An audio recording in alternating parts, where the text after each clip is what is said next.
gabadhan ayadana fiisaha ayaa loo diiday. Addis Ababa ayay joogtaa, aabaheed ayaana u dacwoonayay.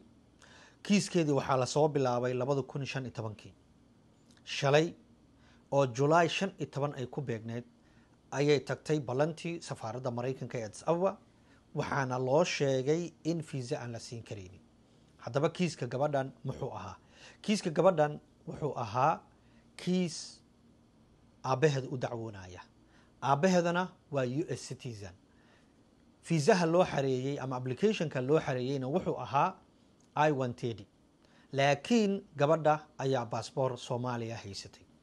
shalay oo July 15 ay ku beegneed markii meesha ay tagtay, safaaraddii ay tagtay balanteeda, waxaa lagu yiri fiisa kuma siin karno waayo waxaa ku saameeyay travel banka Donald Trump.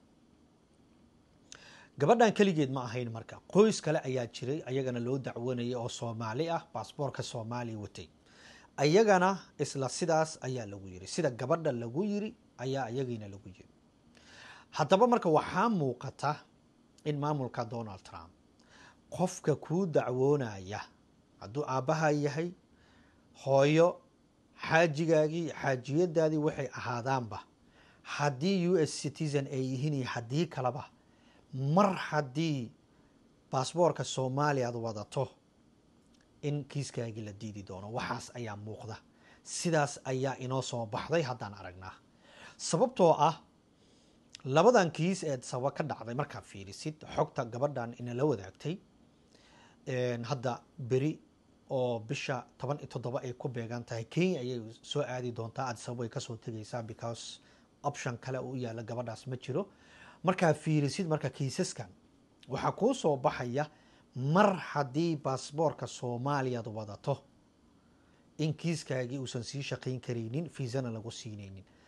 no matter qofka ku dacwoonaya inuu citizen yahay iyo in kale, in aabaha uu yahay iyo in kale, inay hooyadaa tahay iyo in kale, in xaajigaaga ama xaajiyadaada, waxay sheekada wuxuu raba ha ahaado, laakiin mar haddii baasboorka Soomaaliya aad wadato, sheekadaadi way soo afjarantay, laguma siin doono fiisaha Mareykanka sida muuqata oo ku dhacday gabadhan iyo qoyskii kale ee Soomaaliga ah ee markaa halkaa joogay. kiiskii kale aan idin dhahayay Yurub waa ka duwan yahay.